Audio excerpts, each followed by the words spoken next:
All right, so this company just sent me some beef jerky. They're called Bag of Jerks. And dude, beef jerky is like my favorite snack of all time.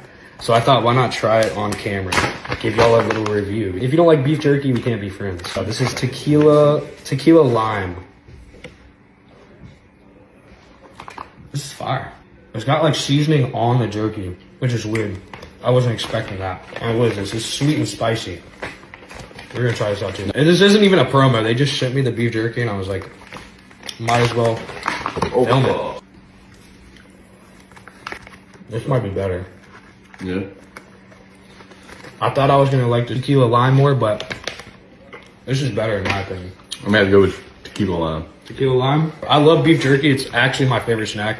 If I ever go on road trips or anything, Hey. I always get beef jerky. This is not a promo, but I'm gonna tag them anyway and go check their stuff out. Bag of Jerks, thank you for sending me this package. It was fire. Now I'm gonna finish the bag off.